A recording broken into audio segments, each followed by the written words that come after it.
Hey there. Ritual here to give a big shout out to you for making it through the hectic holiday season. The magic of those family moments, that was you. And now there's new milestones to prep for in 2025. This new year, check clean, quality pregnancy nutrient support off your to-do list with Ritual. We've done the research to create science-backed pregnancy support like our prenatal multivitamin, natal choline, and fertility support, all designed to be taken alongside each other. But don't just take our word for it. They're also third-party tested for microbes and heavy metals and Clean Label Project certified. So whether you're trying, thinking about trying, or already there, we don't have to tell you that prioritizing yourself can be the hardest part. That's why we're helping you get started today with 30% off a 3-month supply for a limited time at ritual.com/podcast. These statements have not been evaluated by the Food and Drug Administration. This product is not intended to diagnose, treat, cure, or prevent any disease.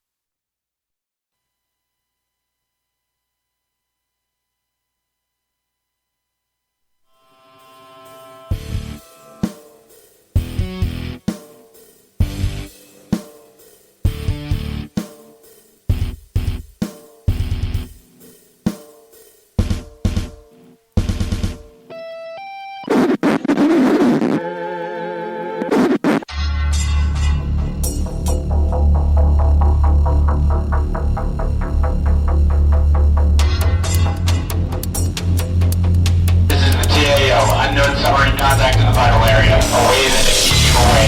Away the Nixie team away. Set general quarters. Set general quarters. General quarters, long hands, leave out station.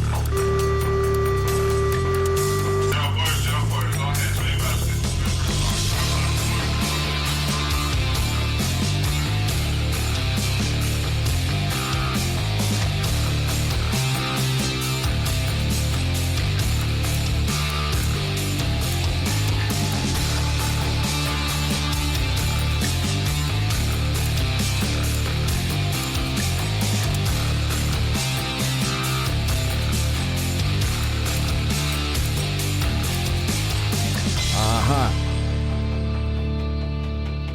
So just how much of a fop doodle is he? Anyway, that damn sackhead's Clint.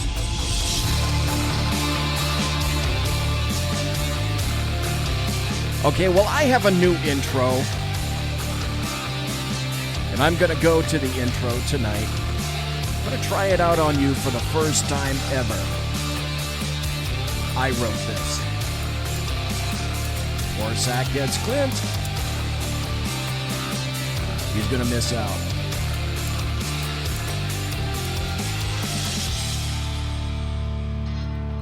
Now, if he were here right now, what I would customarily be telling you is for the new intro that I designed just for this show, because, each show has to have an intro, right? You have to be able to discern this show from any other show. Well, our thing is there's two people here. And that's what sets this show apart from any other, is the fact that there are two co-hosts in the studio talking to you about all the news of the day. And that's why you come here to Sackheads Against Tyranny, because you're here expecting two hosts to weigh in with great veracity, the requisite training, education, and experience to display for you, indicating that you're getting twice the bulbosity for the same amount of money that you pay. So for I think Sackheads Against Tyranny now is charging about, I think we're down to about $1,200 a year. And so all I can say is, clearly, this is money well spent, where, again, you're getting a wonderful 2-for-1 rate courtesy of the SHR Media Network. Now let's go to the intro that I devised, and I'm going to go into chat, and I'm going to ask you what you happen to think, because if this is a bad intro, I want you guys to tell me. And I'm looking in chat, and there's Simone is in chat, Mike's in chat, Mary's in chat. Welcome to everybody. And If he were here right now, this is what Clint would have heard. Clint and BZ tear through the gristle of today's screaming headlines and rip out the sinewy tendons of truth ensconced within, all from the hoary streets of Sacramento Fornicalia, exposing the trembling toadies, the sniveling jackanapes, and fripperous fopdoodles infesting leftist ant farms nationally. Boom. Bada bing, bada boom. So what do you think? I think that works as an intro. Sackheads Clint will never know. Because he's not here right now. He sent a text indicating, and I have proof because, as you guys would probably realize, I keep everything. So here is Clint, and that's him saying, I'm going to be here. I'm wrapping up. I'll be there about 20:30 to 20:45. So that means 8:30 out here on the left coast and 11:30 on the right coast, where many of our listeners are right now, to include Mary Brockman. You know what? I don't know, Mary Brockman. I have to tell you, I don't know what part of the United Snakes of America you live in these days, or ever did, as a matter of fact. Mike, I'm pretty sure Mike in chat. I think Mike is, God, put the thinking cap on BZ, put it, Louisiana. I think Mike is Louisiana. Simone, I think, is in California, so I'm not exactly sure. Okay, well, you guys like it. Okay. Mary says, well, that's a good thing you don't need Clint. And Mike says he likes the intro, and Mary says she likes the intro, and Mary says least coast. Okay, the East Coast. All right, got it. So, yeah, that's why it affects you so much, Mary Brockman. Mary Brockman is because, shoot, this sucker goes to 1 a.m. Okay, understood. Well, anyway, might be a half hour, might be 45 minutes or so before Clint gets here. Again, it's rhinoplasty oriented. I didn't want to reveal too much of that. And I'm going to be putting my face in front of everyone, like this, as little as possible, because you don't want to see my face. I've still got conjunctivitis, and it's not pleasant to look at, so we'll just look at a split screen of me and an empty chair and Sackheads Against Tyranny for a while. But I will start with this. I've been on Facebook a much shorter time than I have in on Twitter or any other social media. Okay, that's all I have, basically. Twitter and Facebook. That's my social media. Bing. Yeah, I did get it right, Mike. Louisiana. Bang! Oh, wait a minute. Why do that one? Hold it correctly, and it will make a noise. There we go. And so I was correct. Thank you, Louisiana.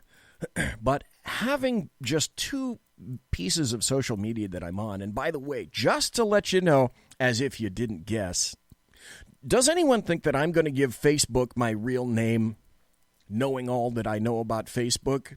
And does anybody think that half the crap that's in there on Facebook from me is accurate? And the answer would be, wait for it, no.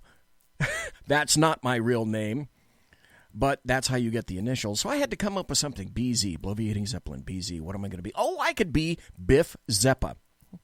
So that's me on Facebook, and the rest of the crap that's in there is specious and all made up. Because that's, Mark Zucky, if you're going to fucky over me, then I'm not going to give you all my information anyway, and I was smart enough to not do that. And plus, Bloviating Zeppelin on Twitter at BZep. That's my other thing, at BZep. Of course, that's not my real name. It's close to my real name, damn it, but it's not exactly my real name. My point is this. Damn it, BZ, get to your damn point.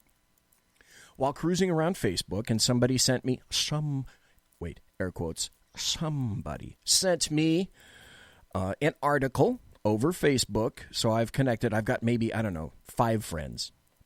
One of them is this particular person, and they sent me an article that, after having read it, sums up a great deal about how I got to be where I am today And I'll wager politically how you got to be where you are today, or you wouldn't be listening to this show. You know, you'd be listening to MSNBC, and this is probably a great time to... What's the lesbian chick with the short hair that's on MSNBC?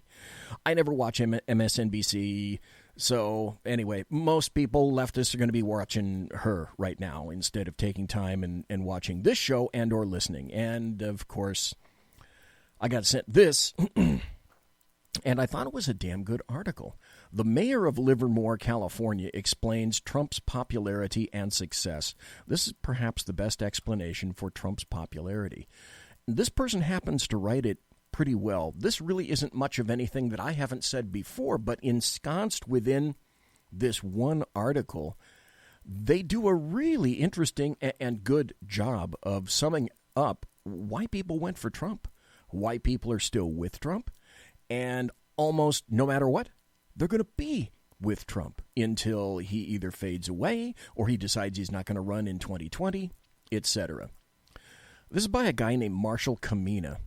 He's a registered Democrat and was elected mayor of Livermore, California. Now, this is an interesting part. I really enjoyed this. He ran on the Democrat ticket because he knew that a Bay Area city, and Livermore is kind of close to the Bay Area, which means Bay Area in California means San Francisco Bay Area. And it's, it's leftist central, along with, 2 miles that way is the locus of evil, as you well know, in Sacramento, Fornicalia. So this guy ran as a mayor. He ran on the Democrat ticket because he knew that nobody in the Bay Area would ever vote for a Republican. But it turns out he's as conservative as they come. So he wrote the following. Trump's lack of decorum, and an air quote, lack of decorum, dignity, and statesmanship, that's the title of his article by Marshall Kamina, mayor of Livermore, California. My leftist friends, as well as many ardent #NeverTrumpers, constantly ask me if I'm not bothered by Donald Trump's lack of decorum. They ask if I don't think his tweets are beneath the dignity of the office. Here's my answer. We right-thinking people we've tried dignity. There could not have been a man with more quiet dignity than George W. Bush, as he suffered the outrageous lies and politically motivated hatreds that undermined his presidency. We tried statesmanship. Could there be another human being on this earth who so desperately prized collegiality as John McCain? Okay, probably best not to open the John McCain door with BZ. And he's writing the article, not me, so I know what you're thinking. Did he fire 6 shots or only 5? I'm going to continue reading this guy's article. I'll leave my John McCain comments for later. Could there have been another human being on this earth who prized desperately collegiality as John McCain? He never met a Democrat he didn't like. That's okay, I had to throw a little bit of editorial in there. It's me. What would you expect? We tried propriety. Has there ever been a nicer human being ever than Mitt Romney? Now, I will interject this right now. Remember Mitt Romney? Remember Harry Reid, the former senator of Nevada, who lied about Mitt Romney's taxes? And that was responsible for one of the major downfalls of Mitt Romney, other than the fact that I didn't like him and I certainly wasn't going to vote for him. And he later told his sons, by the way, that, in consideration, in retrospect, I really wasn't that interested in running. You fucknut, then why did you take my time and everybody else's time if you were interested in being president? But okay, that's another aside from BZ. Has there ever been a nicer human being than Mitt Romney? And the results were always the same. This is because while we were playing by the rules of dignity, collegiality, and propriety, the left has been, for the past 60 years, engaged in a knife fight where the only rules are those of Saul Alinsky and the Chicago mob. I don't find anything dignified, collegial, or proper about Barack Obama's lying about what went down on the streets of Ferguson in order to ramp up racial hatreds, because racial hatreds serve the Democrat Party. I don't see anything dignified in lying about the deaths of 4 Americans in Benghazi and imprisoning an innocent filmmaker to cover your tracks.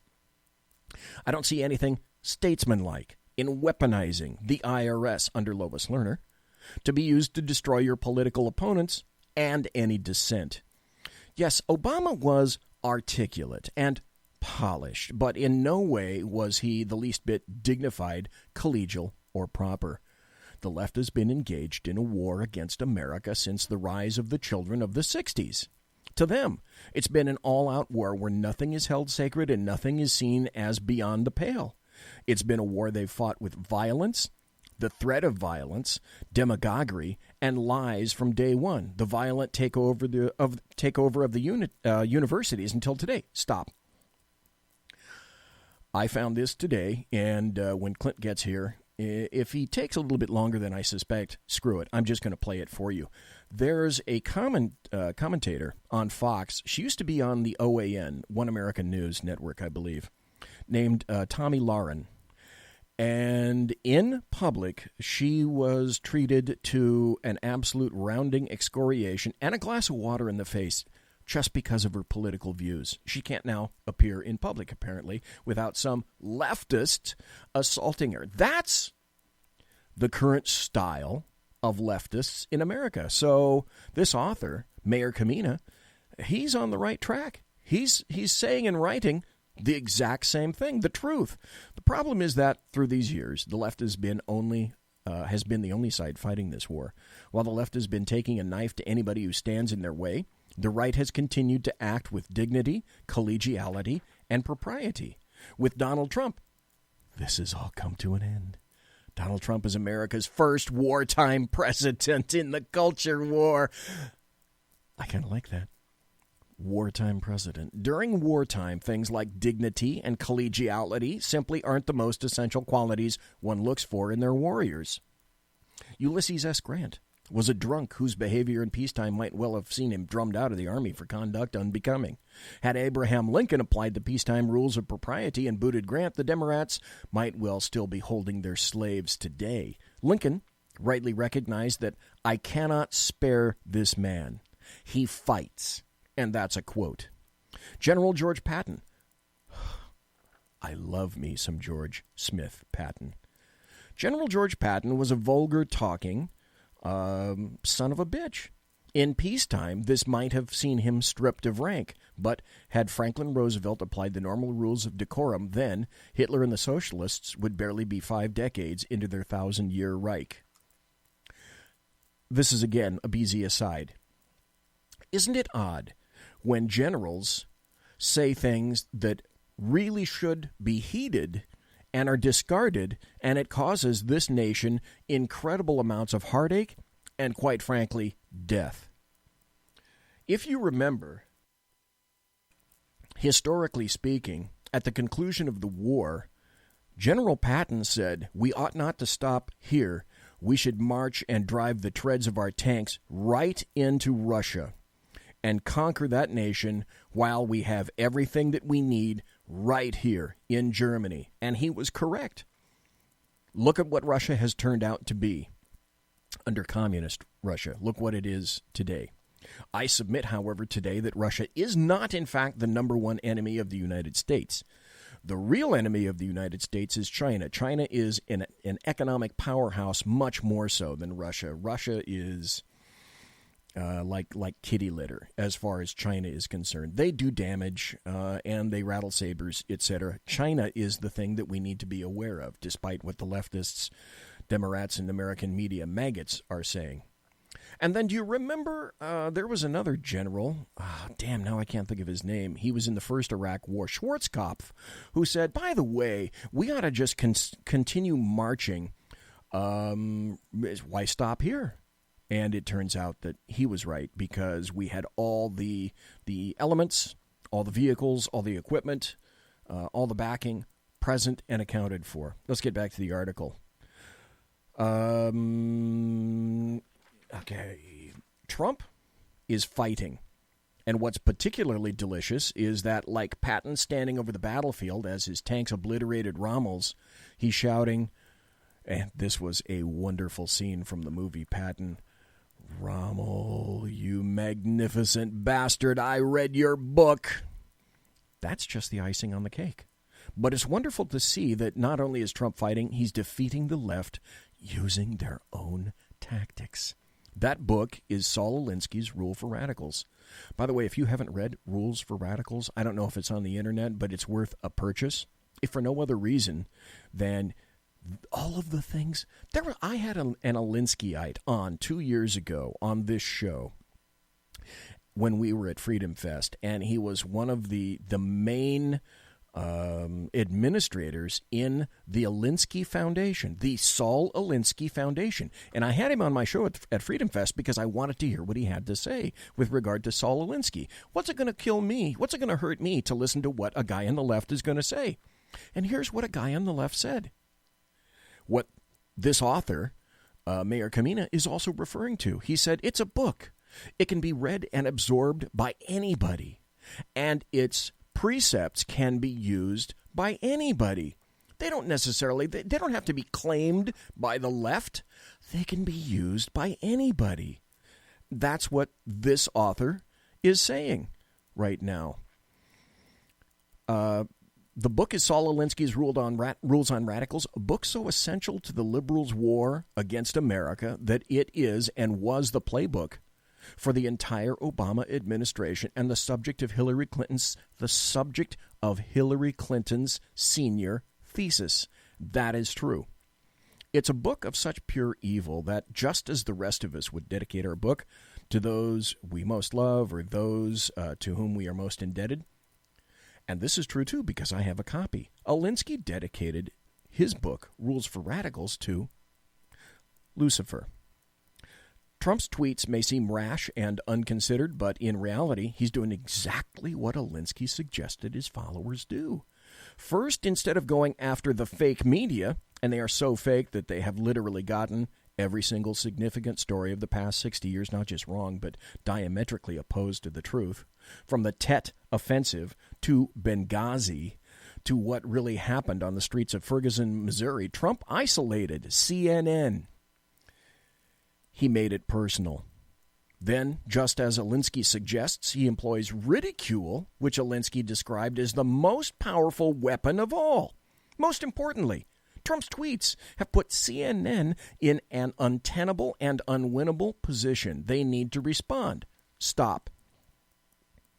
There was a story that I was going to read on my show, the Bloviating Zeppelin's Berserk Bobcat Saloon radio show, on every Tuesday and Thursday night right here on the SHR Media Network. Plug. That CNN ratings have gone down 33% just in the past month. Who's been on CNN 147 times since, what's that guy's name? The creepy porn lawyer, Avenatti. He's been on and on and on and on, and apparently he's been driving watchers away in droves. And so it is. He's made it personal. Donald Trump has made it personal. And they find that they have to respond. This leaves them with only two choices. They can either go high, okay, as Hillary would disingenuously declare of herself and the fake news would disingenuously report as the truth, and begin to honestly and accurately report the news, or they can double down on their usual tactics and hope to defeat Trump with twice their usual hysteria and demagoguery.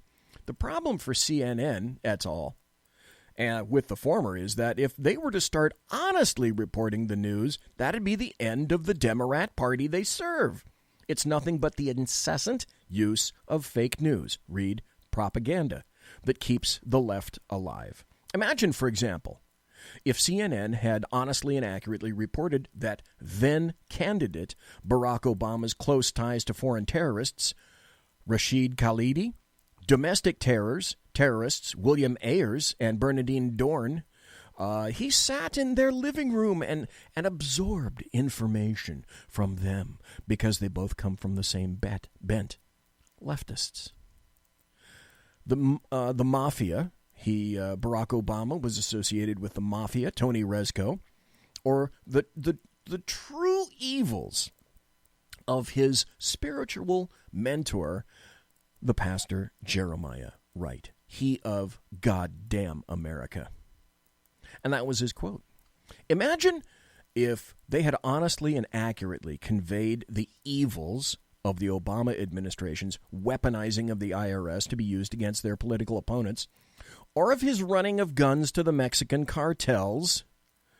And by the way, the subsequent death of USBP agent Brian Terry, which unfortunately the author fails to mention, or the truth about the murder, which is correct, of Ambassador Christopher Stevens, the 3 other soldiers who were there, the 2 other soldiers, I should say, and the 1 advisor, and the subsequent Obama administration's cover-up. So what he says is, my friends on the left and the never-Trumpers as well, do I wish that we lived in a time where our president could be collegial and dignified and proper?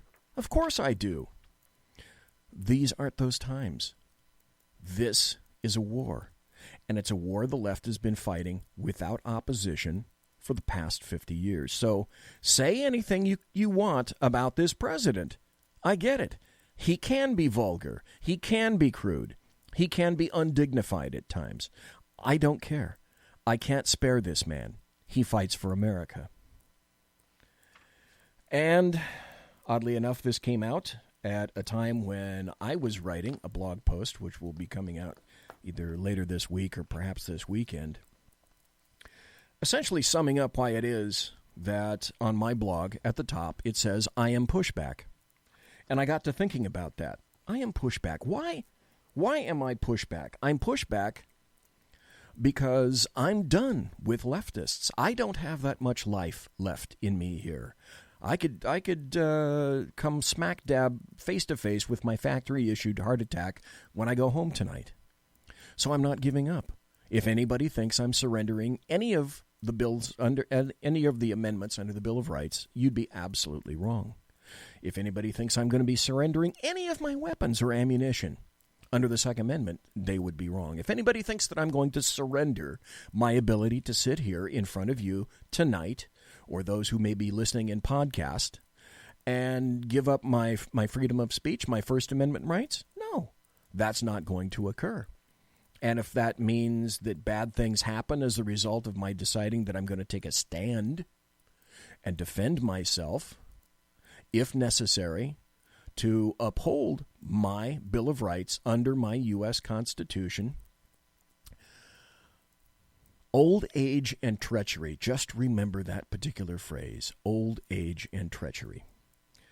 Now, apparently, we're going to move on because Clint is still here, and I got about, 2 more minutes before the bottom of the hour break.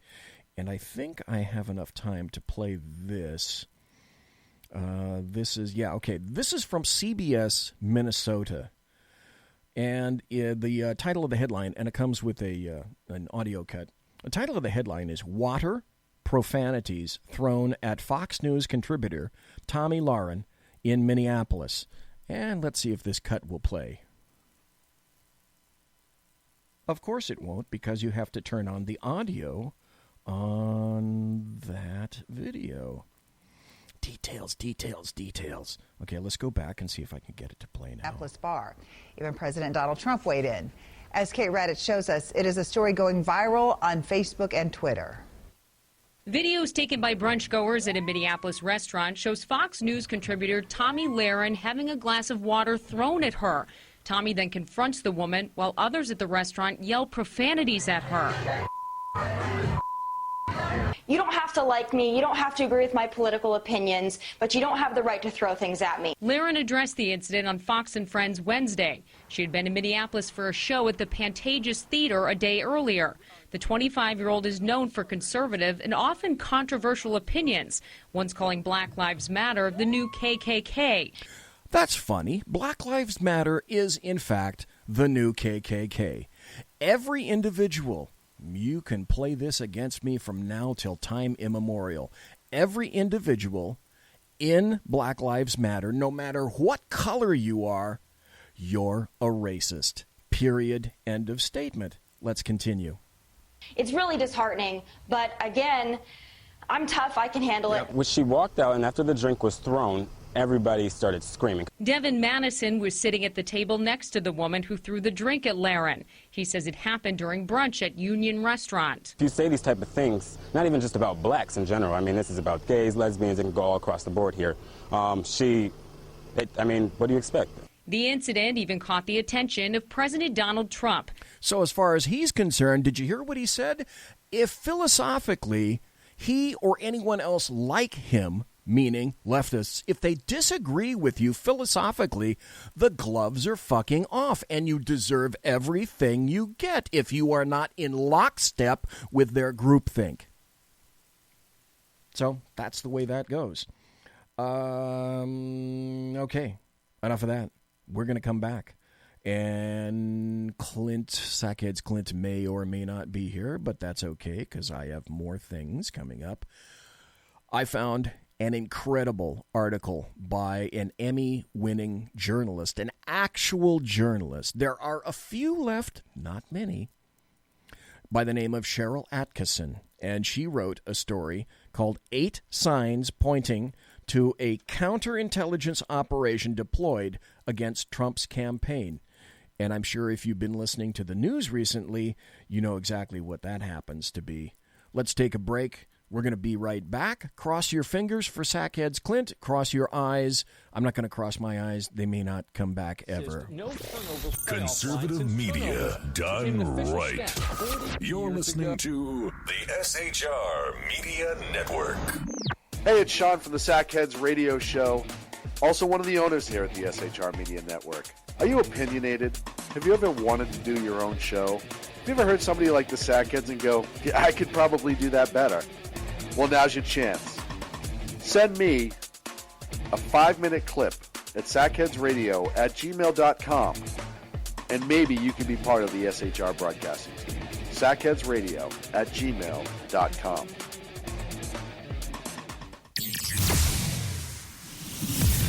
Broadcasting behind enemy lines in occupied California, a mere 2 miles from the state capital, the bloviating Zeppelin's Berserk Bobcat Saloon Radio Show can be heard every Tuesday and Thursday night at 8 p.m. Pacific and 11 p.m. Eastern, only on the SHR Media Network. Go to shrmedia.com to listen. You can also watch on the SHR Media Facebook page and the SHR Media YouTube channel. No goldfish were abused in the making of this ad. When dirty politicians, shadow governments, and deceptive Islam blind the world with fake stream media smoke, their only fear is one man with a cane. I'm Dave Milner. Join me through shrmedia.com, highplains.talkradio.com, and the Western Free Radio Network at Spreaker, YouTube, and iTunes for a different perspective weekly on the Unpleasant Blind Guy. And catch me on Jeff Mitchell's EDL Radio on blogtalkradio.com. There's no surrender ever. Because truth is not always pleasant. Hey guys, it's Sackhead Clint. I'm excited to tell you about a brand new show here on the SHR Media Network. I'm teaming up with the one and only all-powerful, the bloviating Zeppelin sitting here to my left, bringing to you a fresh new show here on the network. It's Against Tyranny. And we'll be picking up where the Sackheads left off. Excited to be with you, sir. Sackheads Against Tyranny. We're going to chat. We're going to chat Wednesday nights. SHAT. Sackheads Against Tyranny. Wednesday night, 11 p.m. Oh, it's the same time, right? 11 p.m. Eastern, 8 p.m. Pacific. Same SAC time, same SAC channel. Yeah. SHRmedia.com. See what I did there? It's your business diva here, Melanie Collette. I am inviting you to a front row seat as I discuss some of the most intriguing details of wealth and finance with today's movers and shakers in the world of business. Listen in and discover financial truths on a global, domestic, and household scale. Uncover topics that will impact your wallet today and in the future. Money Talk with Melanie airs Monday through Friday, 5 p.m. East, 2 p.m. West, right here on SHR Media and High Plains Pundit Talk Radio. You can't afford to miss it. Human by race, Christian by faith, American by nationality, and conservative by choice. Reverend Ralph J. Chittum Sr. is the right guy on SHR Media from 8:05 to 9 p.m. Monday through Friday. And if on the rare occasion I am ever wrong, I will still always be right. The right guy on SHR Media. Hey, this is Michael Wright. And I'm Shannon Wright. Join us for The Right Way with Shannon and Mike, Monday through Thursday from 7 to 9 a.m. right here on SHR Media. Why are they joining us? For fun things like sports, politics. Oh, maybe some news and entertainment? And all kinds of other things. Money and recipes and events, all kinds of stuff. Yeah, so join us Monday through Thursday, 7 to 9 a.m. here on shrmedia.com. Hey, BZ. So the plan's working. You got rid of Sacco. Sean is now stepping away. I never even saw him. And I know, and insidious. You know, we talked about this for a good for the last 3 years, and finally coming to fruition. You know, I'm still in the room, right? It's almost like he's here still. Did you hear that? Yeah, it's kind of. It's amazing. It's kind of at you. It's kind of eerie. Kind of a poltergeist. Like a poltergeisty thing. Yeah, Sackheads Against Tyranny. You're listening to the SHR Media Network.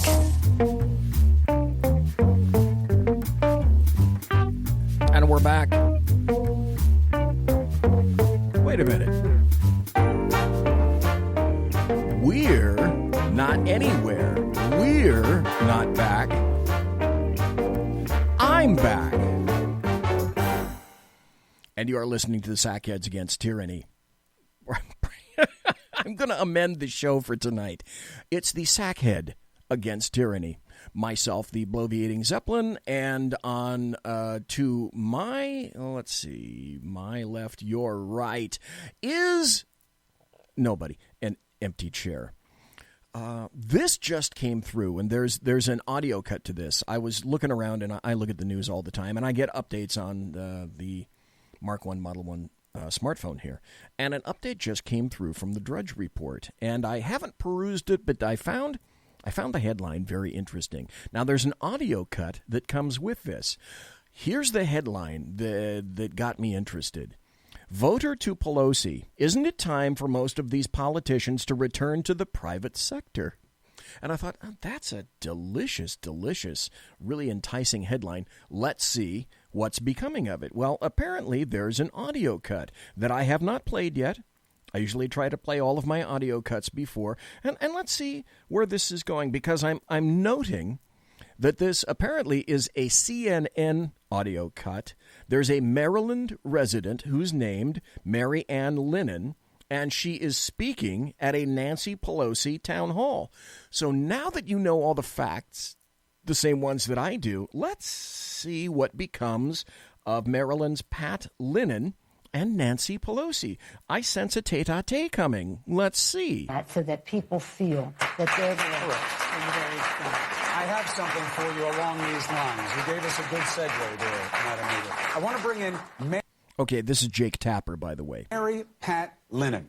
Hi, retired, lives in Maryland. Mary Pat, what is your question? I think this is going to be good. Beautiful scarf you have on tonight. Beautiful scarf you don't have, Jake Tapper. Ethiopia.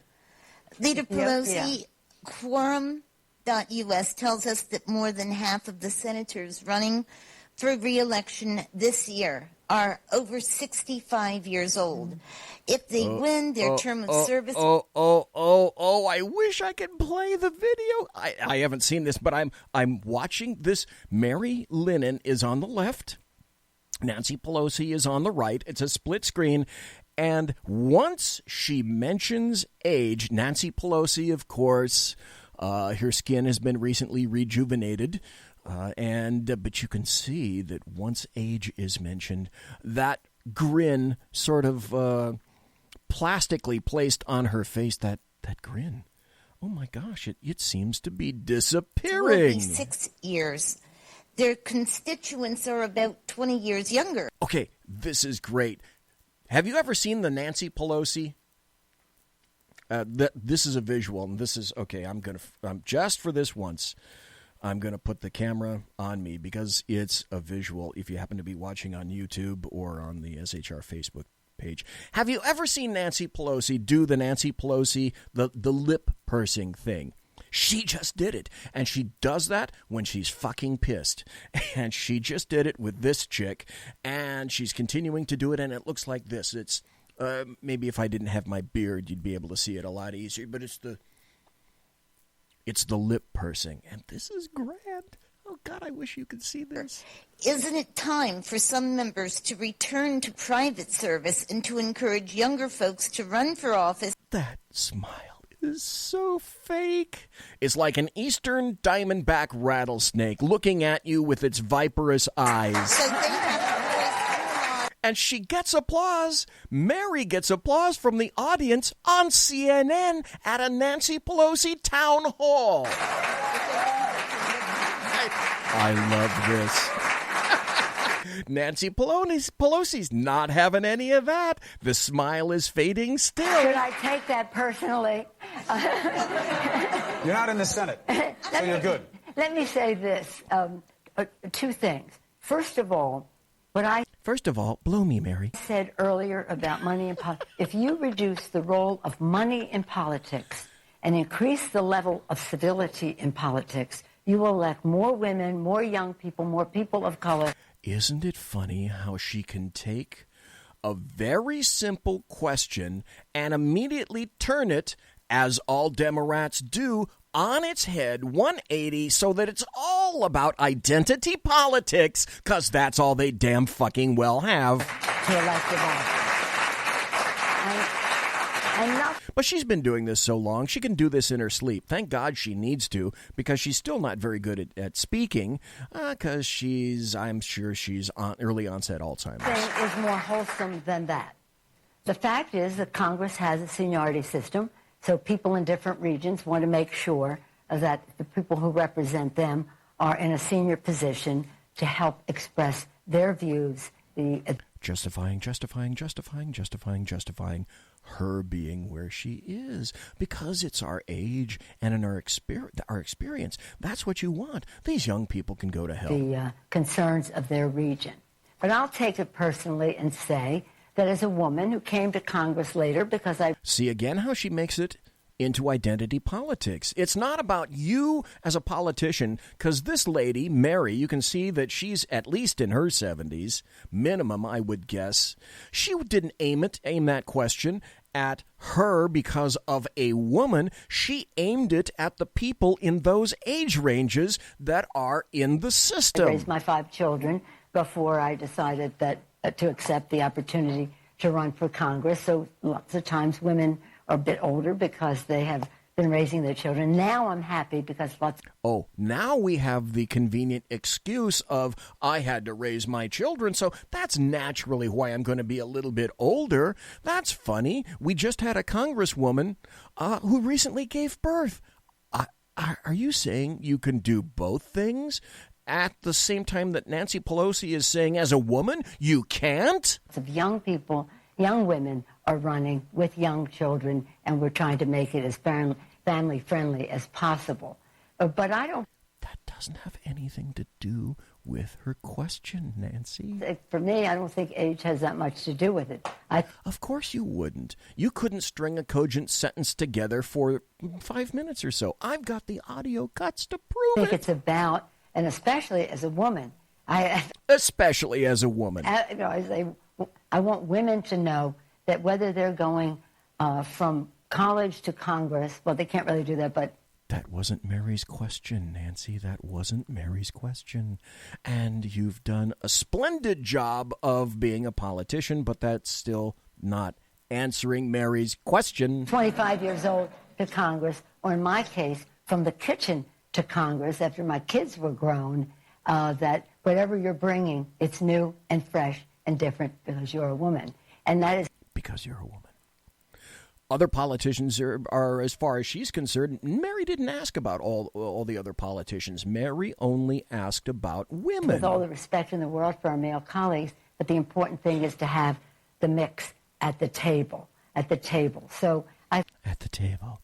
At the table. I think that, again, reduce the whole, as I said to you earlier, the whole environment is changing. These young people are registering kids, 17 years old, who are not even quite old enough to vote, but will be by the time of the election. The women marched, and now they're running. And now they're running. And so there's a whole... People say to me, how are you going to use all that talent? I said, no, how are they going to use us?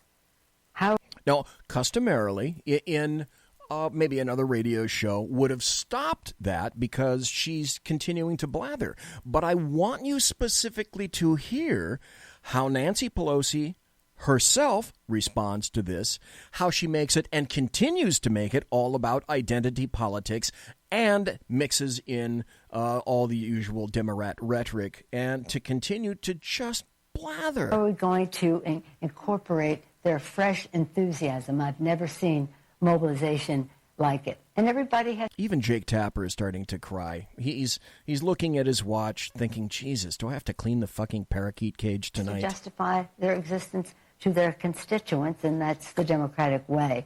But, again, some members come to Congress old... Okay, now it cuts to him again. You can see the puzzled look on his face where he's thinking and realizing, my God, I think I do have to clean the parakeet cage tonight. And they're newer.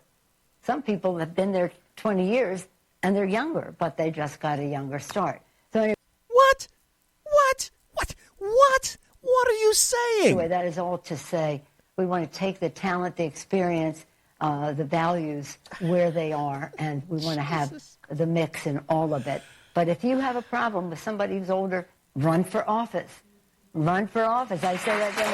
Run for office. All right, Okay, basically what that was is slap in the face to the woman who asked Mary Lennon, if you don't like it, bitch, you run for office. Well, I don't think that that's what she was interested in. She was interested in an honest answer to the question, as in, you're too long in the tooth, we don't care for your policies, let's get somebody fresh in there. Translated means we need some new policies. The Democrats are dying, and you're part of the reason that it's dying. Get out, fossil.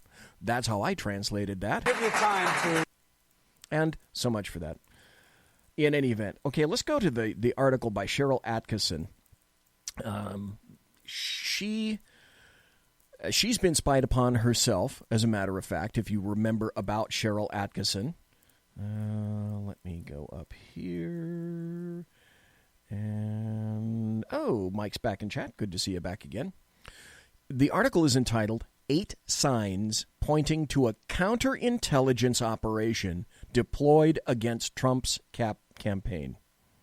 And there is, first you have to realize there's a massive difference between simply an investigation into, say, a criminal act and an investigation or a counterintelligence investigation. And she breaks it down quite logically into 8 points that were so wonderful, I just had to go over this article tonight. It may be true that President Trump illegally conspired with Russia, and he was so good at covering it up that he's managed to outwit our best intel and media minds who've searched for irrefutable evidence for 2 years.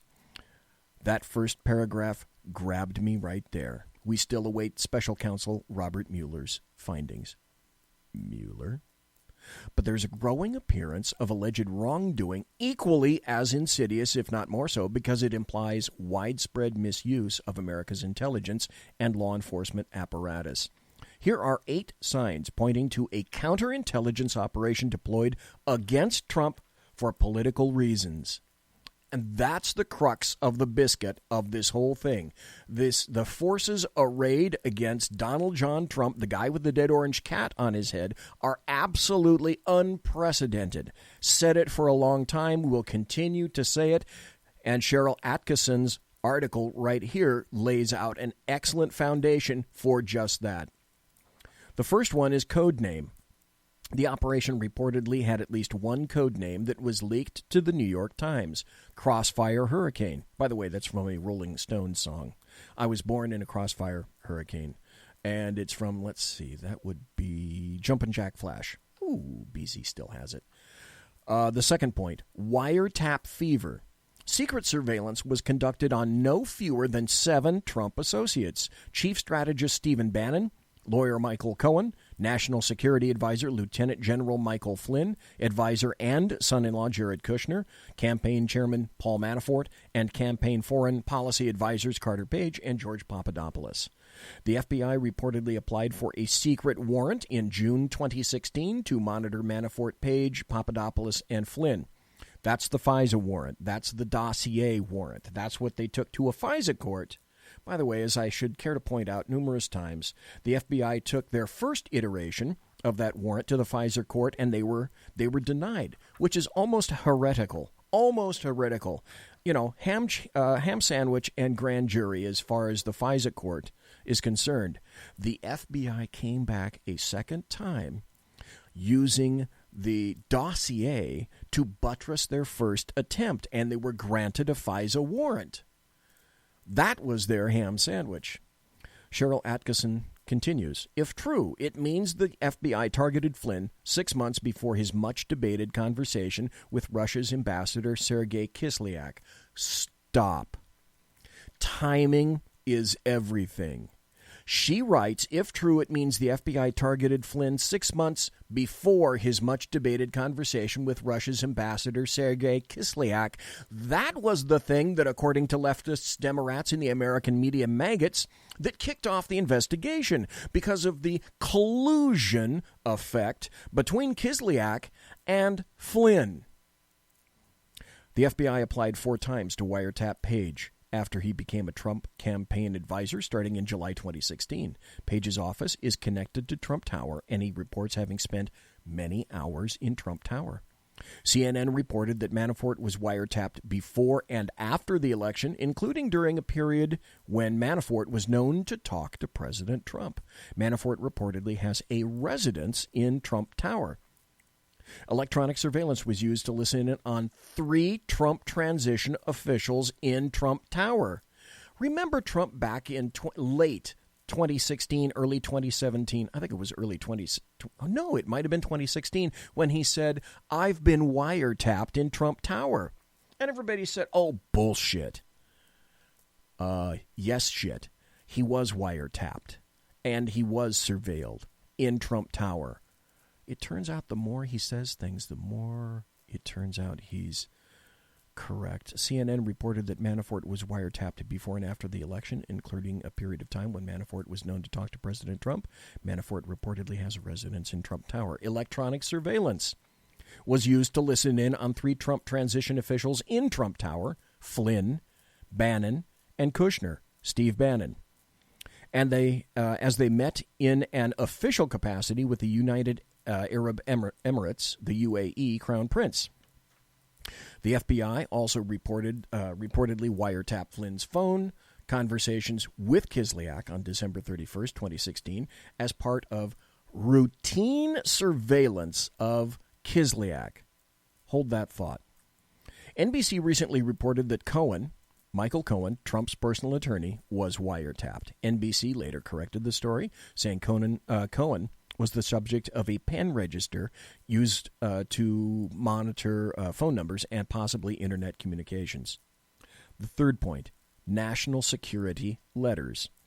Another controversial tool reportedly used by the FBI to obtain phone records and other documents in the investigation were national security letters, which bypass judicial approval. Improper use of such letters has been an ongoing theme at the FBI. Reviews by the Department of Justice's Inspector General found widespread misuse under Mueller, who was then FBI director, and said officials failed to report instances of abuses as required. Translated, the FBI was breaking its own laws. The next point, unmasking.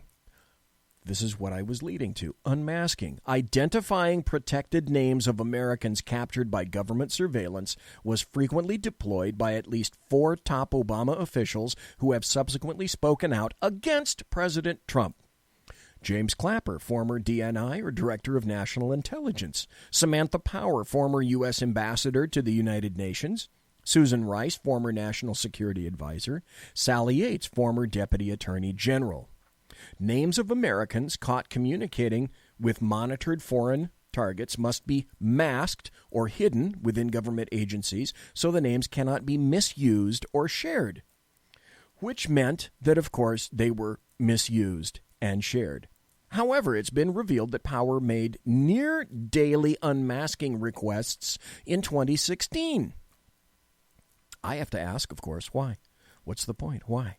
Why did Samantha Power have the ability as a former UN ambassador, I believe? Why did she need the power to unmask people?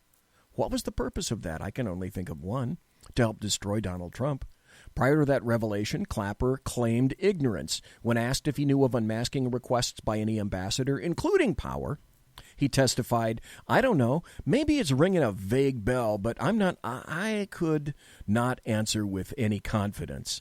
Rice admitted to asking for unmasked names of U.S. citizens in intelligence reports after initially claiming no knowledge of any such thing. Clapper also admitted to requesting the unmasking of Mr. Trump, his associates, or any members of Congress. Clapper and Yates admitted they had also personally reviewed unmasked documents and shared unmasked material with other officials. Okay, another bullet point. Changing the rules, moving the goalposts, so to speak, on December 15, 2016. The same day the government listened in on Trump officials at Trump Tower. Rice reportedly unmasked the names of Bannon, Kushner, and Flynn, and Clapper made a new rule allowing the National Security Agency to widely disseminate surveillance material within the government without the normal privacy protections. Another bullet point: media strategy. Former CIA Director John Brennan and Clapper, two of the most integral intel officials in this ongoing controversy, have joined national news organizations where they have regular opportunities, like CNN, to shape the news narrative, including on the very issues under investigation.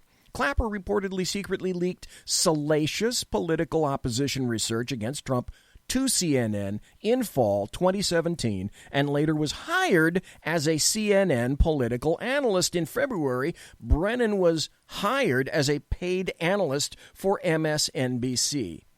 And let's see, two more bullet points. Leaks.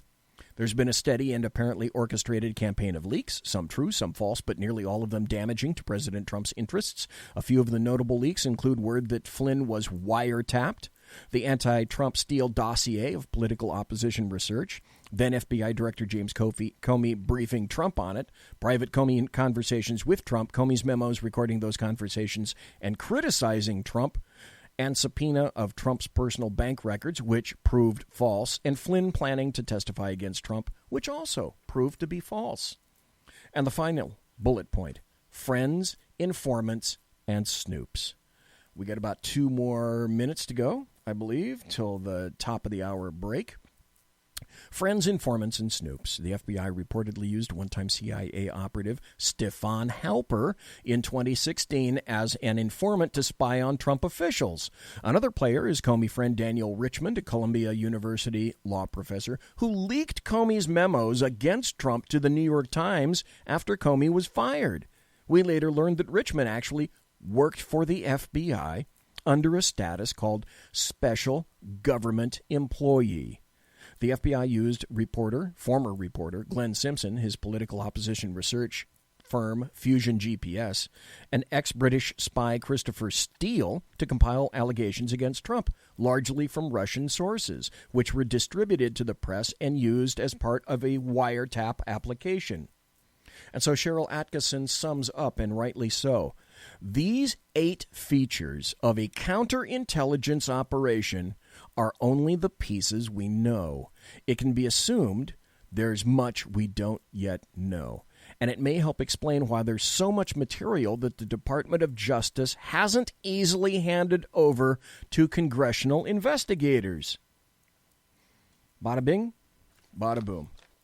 And that's why Cheryl Atkinson is one of the few actual journalistas left in the United States of America. And so with that, we got about another minute before the top of the hour break. And while I was out, Sackhead's Clint came in. So good evening to you, sir. I did? Yes, you came in. Here you are. I see you. You are present. You are here. I see it. I found my way out. You must have been listening to old Sackhead episodes and got that whole Socko in a cage idea and tried to put me in it. I was able to escape. I found my way here. Okay, that's good. Despite Excellent. your best efforts to keep me away. Don't say I didn't try. No, you tried. Listen, I should be given at least an E for attempt. Wait, no, I should be given an A. That's Common for Core attempt. English.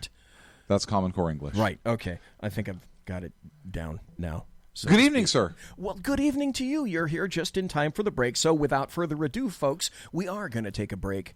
And you're listening to Sackheads, plural, Against Tyranny, right here on the SHR Media Network. Did you open up as Sackhead Against Tyranny? Media. Of course I did. Done right. You're listening to the SHR Media Network. Hey, it's Sean from the Sackheads radio show. Also one of the owners here at the SHR Media Network. Are you opinionated? Have you ever wanted to do your own show? Have you ever heard somebody like the Sackheads and go, yeah, I could probably do that better? Well, now's your chance. Send me a 5-minute clip at sackheadsradio@gmail.com, and maybe you can be part of the SHR broadcasting team. sackheadsradio@gmail.com.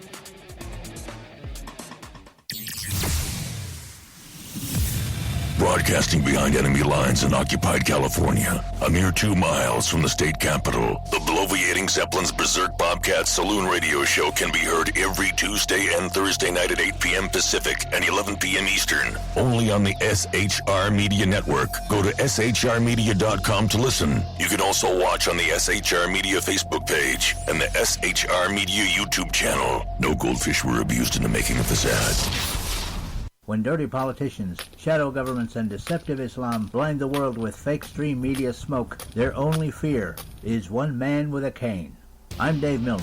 Join me through shrmedia.com, highplanestalkradio.com, and the Western Free Radio Network at Spreaker, YouTube, and iTunes for a different perspective weekly on the Unpleasant Blind Guy. And catch me on Jeff Mitchell's EDL Radio on blogtalkradio.com.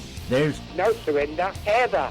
Because truth is not always pleasant. Hey guys, it's Sackhead Clint. I'm excited to tell you about a brand new show here on the SHR Media Network. I'm teaming up with the one and only all-powerful, the bloviating Zeppelin sitting here to my left, bringing to you a fresh new show here on the network. It's Against Tyranny. And we'll be picking up where the Sackheads left off. Excited to be with you, sir. Sackheads Against Tyranny. We're going to chat. We're going to chat Wednesday nights. SHAT. Sackheads Against Tyranny. Wednesday night, 11 p.m. Oh, it's the same time, right? 11 p.m. Eastern, 8 p.m. Pacific. Same SAC time, same SAC channel. Yeah. SHRmedia.com. See what I did there? It's your business diva here, Melanie Collette. I am inviting you to a front row seat as I discuss some of the most intriguing details of wealth and finance with today's movers and shakers in the world of business. Listen in and discover financial truths on a global, domestic, and household scale. Uncover topics that will impact your wallet today and in the future. Money Talk with Melanie airs Monday through Friday, 5 p.m. East, 2 p.m. West, right here on SHR Media and High Plains Pundit Talk Radio. You can't afford to miss it. Human by race, Christian by faith, American by nationality, and conservative by choice. Reverend Ralph J. Chittum Sr. is the right guy on SHR Media from 8:05 to 9 p.m. Monday through Friday. And if on the rare occasion I am ever wrong, I will still always be right. The right guy on SHR Media. Hey, this is Michael Wright. And I'm Shannon Wright. Join us for The Right Way with Shannon and Mike, Monday through Thursday from 7 to 9 a.m. right here on SHR Media. Why are they joining us? For fun things like sports, politics. Oh, maybe some news and entertainment? And all kinds of other things. Money and recipes and events, all kinds of stuff. Yeah, so join us Monday through Thursday, 7 to 9 a.m. here on shrmedia.com. Hey, BZ. So the plan's working. You got rid of Sacco. Sean is now stepping away. I never even saw him. And I know, and insidious. You know, we talked about this for, for the last 3 years. And finally coming to fruition. You know I'm still in the room, right? It's almost like he's here still. Did you hear that? Yeah, it's kind of... It's amazing. It's kind of at you. It's kind of eerie. Kind of a poltergeist. Like a poltergeisty thing. Yeah, Sackheads Against Tyranny. You're listening to the SHR Media Network. We're live, and we're back. You're listening to Sackheads Against Tyranny. It's the start of the second hour right here at the SHR Media Network. We're glad to see you in chat. We're glad to see that you're listening live. We're glad to have you listen to us in podcast at a later time because it's too damn late for you otherwise. We know it's a really late night type show, and we appreciate all your listening and watching efforts that you display for us continuously. So, Sackheads Clint, how the hell are you, monsieur? I'm fantastic. I'm barely awake, but I'm fantastic. Barely awake? So I find myself in a quandary. Okay. Is that like a gravel pit, a quandary? No, that's different. That's a query. By the way, I can prove that you're not here right now. Yes, you told me that. You can say it again. No, it's okay. So I don't know whether I'm going to watch NFL football or not this year. Oh, that's a good point. If you want to go into that right now? A little bit, yeah. Okay, let's do it because there was a really interesting little agreement that came out today. Yeah, it was from the NFL, and it was from the owners. Actually, voted on it, except for one. There was one that abstained. One. Of course, San Francisco. Really? Who was that? Jeb York from San Francisco. Of course, San Francisco. Of course. Okay. All right. And basically, there will be a penalty if they are on the field for the national anthem, if they fail to stand for the anthem. And so that is interesting. The only vote, and he wasn't a no vote. I guess I'd have a little bit of respect for the little twerp if he had the testicular fortitude to actually vote no as opposed to just abstain from the vote. Non-committal. Anyways. No, true. Very true. No, seriously. If you're Jeb York and he's sitting there talking about social justice and blah, blah, blah, bullshit. Yet he doesn't have the balls to either vote with the other owners or against it. And he's going to wonder why his season ticket holders are going to start walking out on him even more so, even though he's trying to put together a winning team. So anyways, I don't know if it's too late for me or not. I have an answer, but I want to hear yours. I think it's too late for me. And, I watched the reactions from the sports pundits and from the rest of the media, and they were pissed. They were so upset. Some of them were saying, like, oh, you can't stifle a player's right to protest. Yes, you can. They're an employee. They're engaging in conduct while representing their employer. They are not they are not independent contractors. No, I wish I had the cut. I had it up about. I think I had it up yesterday. I was going to try to address it yesterday, and then I don't have it in my computer right now. But have you ever heard of the guy, the commentator?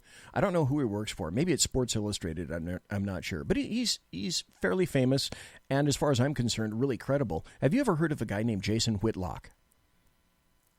I've heard the name. Okay, he's and I mentioned this not to go to right off the bat identity politics because I talked a little bit about that earlier, but I say that because he is a black sports commentator, and he said this about the NFL kneeling, the Kaepernick thing. He said the NFL needs to realize that the NFL is a TV show.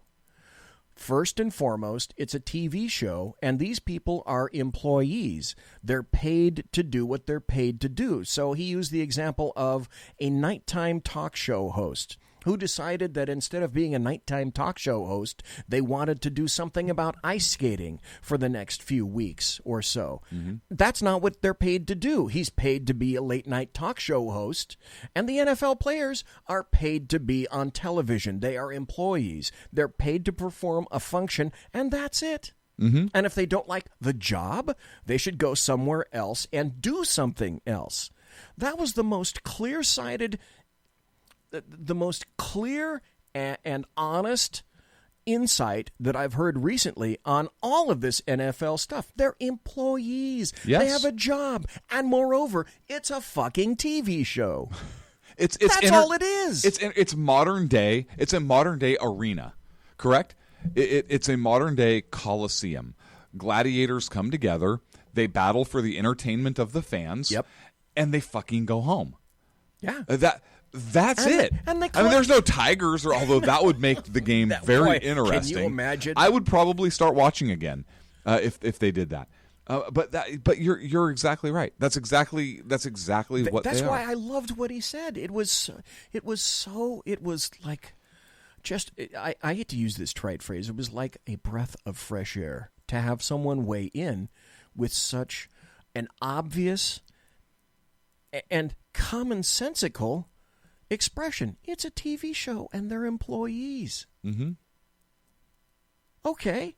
Yeah. But no one else wants to realize that.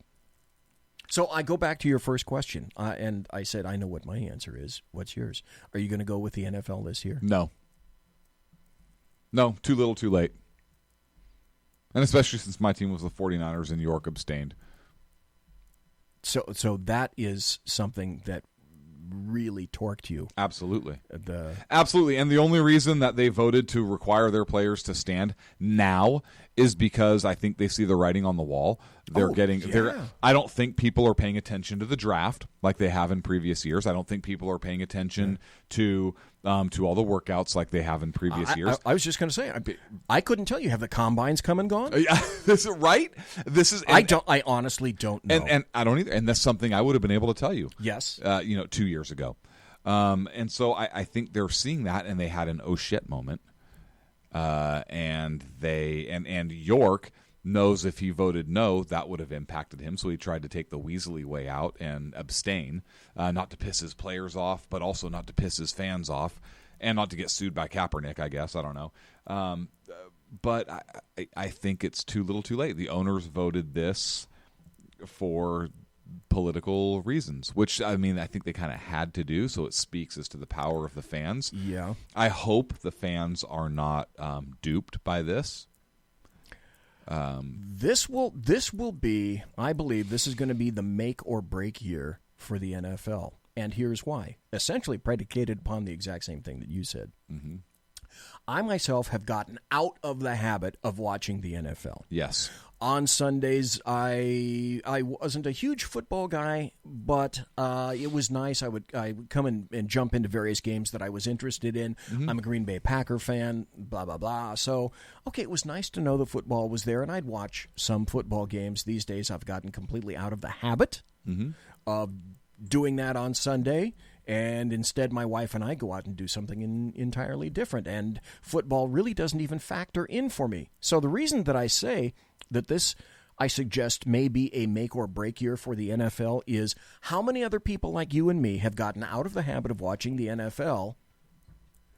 Will these people come back, or are they now to the point where it really doesn't matter? And here's what I also submit. I think everybody else can see through this as a sham. The NFL tried to cut the baby 3 ways and please everyone. There is no pleasing everyone. What they wanted is a clear common sense stance, as in, you go out to the field, when the national anthem is played, you stand up. If you don't, here's your $10,000 fine. Bing! Next. Yes. Yeah, and if you want to stay in the locker room, and if the team wants to allow that to happen, I disagree with the team for allowing that to happen. Yes, I do. But at least the player at that point is not wearing a uniform representing their employer in taking a stand by taking a knee for whatever perceived protest that they want. Hey, part of your job description is to be on the field at the beginning of the fucking game. And part of that process is the national anthem. Yes.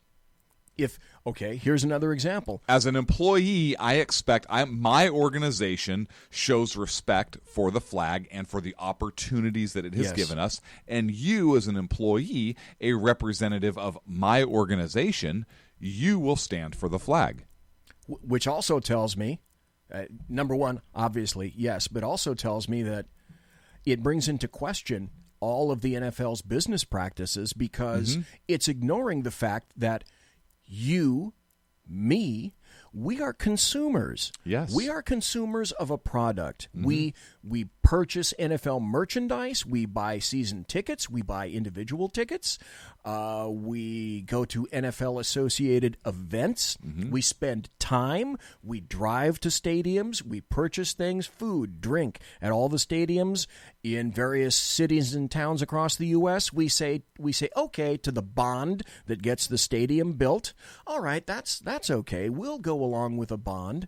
We're the consumers of this. And yet, basically, what you're doing, NFL, is you're giving the flying fickle finger of fuck to the consumers who ingest your product.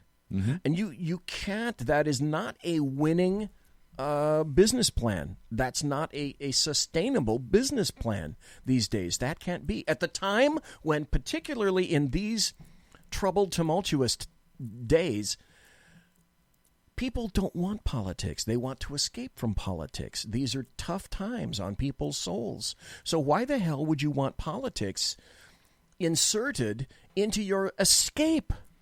It's an escape. Look, as soon as the NFL allowed this to go on for as long as they did, the first time Colin Kaepernick took a knee and the NFL and the San Francisco 49ers did nothing about it. Oh, that set the stage. That set the stage. And you now had football instead of being a place, and I've talked about this before, instead of being a place where everybody from all different political backgrounds could come back and could sit down and could come together for a couple hours and watch a football game together and find common ground by having a common team to either root for or against or whatever it is. There was a common... a commonality there, a sense of unity that transcended other places. It transcended politics and the day-to-day bullshit, and now that's not the case anymore. And I don't think the NFL. I don't think the NFL is going to get that back in one season for sure. No, maybe they can get it back. Maybe there are people like me that the problem is people have short memories. Right, there's a segment of the population who are sheep. Well, who will forget and just go back along because they like football, right? When was that big ass baseball strike? There was a huge baseball strike. It was like the 80s, 90s or 80s or something like that. And I can remember it took MLB probably 5 or 6 years to recover. To get what they had for a prior audience returned to them. Yeah, look, I'll tell you, I have a friend of mine has season tickets to a couple different organizations, the Sacramento Kings, as well as the San Francisco 49ers, and no more. And the Kings can go to hell. So can the 49ers, and so can the NFL. And so I know that these organizations are losing supporters. They are losing season ticket holders.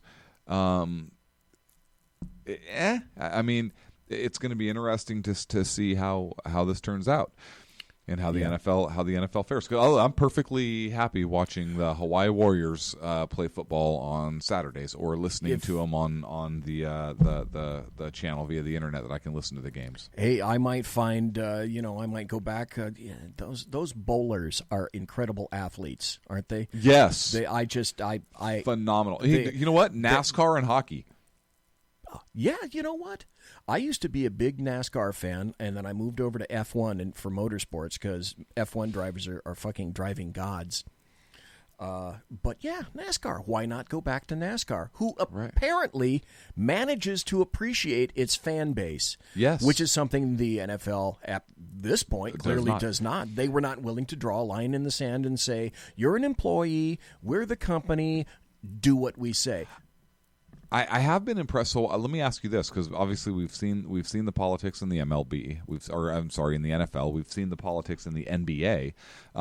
We haven't really seen it in Major League Baseball. It started one jackass player tried to start it kind of halfway through last season. I can't remember his name. Maxwell, catcher for the Oakland A's. He freaking dumbass. As a matter of fact, when the Oakland A's calls me for to renew my ticket packages or to do like a suite or whatever for the year, I tell them absolutely not until I hear ownership's position on that shit. I haven't heard back. But I haven't seen anybody for the Oakland Athletics or for Major League Baseball take a knee. No. And you know what? It may be that the people who were big into the NFL, because the NFL starts up August, I believe. Yep. Preseason in August. The preseason in August, and then they start some of the regular stuff in September. Yep. But I think the boys of summer are going to see some benefits to all of this. And the people that formerly were NFL fans like you and me are going to find something else. Yep. We're going to go to NASCAR. We're going to go to hockey. We're going to go to, I don't know, basketball. I'm not a I'm not a big fan of... Not with the way the Kings in the NBA... Yeah, I'm not a big fan of pituitary cases, but having said that, I will find another sport that intrigues me. Another thing I can tell you is what it won't be. It won't be soccer. Is that just because the name football in every other land and it's too close to football? No, it's a whole bunch of guys running around on a field that apparently is 50 times the size of an NFL field. And every half hour or 45 minutes or maybe up to an hour, they score a goal. Other than that, it's a bunch of guys running around on grass. And then, this is the part that I really like. This is the part. You want to see a bunch of people running around on grass? Go take a look. Go look in downtown Sacramento. Everybody's smoking. Oh, that's true. And this is the part that when they get injured and the cameras zoom down on the player that's injured, yes, they're in such exquisite melodramatic. Yes, I have never in my life seen melodrama. Yes. Folks, if you want to see melodrama on the screen live in front of your face, some of them would be better. They'd be better suited to Academy Awards than watch a soccer game when one of these curly boys gets ambushed and they grasp their ankle and they fall down and their knees is twisty or something like that, and the angst and the emotion that comes out. That'd be the only reason I'd watch soccer. And then 30 seconds later, they're up running around. Yeah. Wait. I have it. This is here for a reason. Exactly. You nailed it. Yeah, they're trying to sell that penalty. And sell it, they certainly try. Yeah. They certainly try to do that. Yeah, it's like a telenovela. Yeah, it's like a really shabby, like 70s Mexican soap opera. Yes. It's almost that good. Almost. It is almost that good. Look, the other thing. Okay, I want to get your take on this. Okay. There is a little bit of news that's come out. Right. Right. Particularly the apparent message between Strozak or Peter Strozak, douchebag Page, that guy, yeah, right. The lovers, yeah, and what's her biscuit, Lisa Page, yeah, stroking off and Powder Puff. I don't know what the hell their names are, nor do I really give a shit. Right. That's quote. The White House is running this. Have you seen that? No. That report? No. So it came out. It came out today. Which is huge, depending upon the year they're talking about. Yes. So files showing text messages between that guy, right? Pete and Lisa. Yeah, Pete. There you go. That's better. Right. Between Pete and Lisa, one of the lines in the text. Strings says, quote, the White House is running this. And there's some back and forth. And wow. The problem is, and I want to be fair in my commentary. The problem is it's not exactly specific or clear, at least in the redacted portion, which investigation this is referring to. Okay. From what you saw, was it really heavily redacted, or in the article you just couldn't tell? In the article, it's the same thing that that Congress is complaining about. These redactions seem to be very self-serving. They don't seem to be in places that it seems to be more like to avoid embarrassment than any real content. For example, one thing that was redacted was the price tag of a desk that was purchased as a favor, apparently, maybe for somebody. Those sorts of things.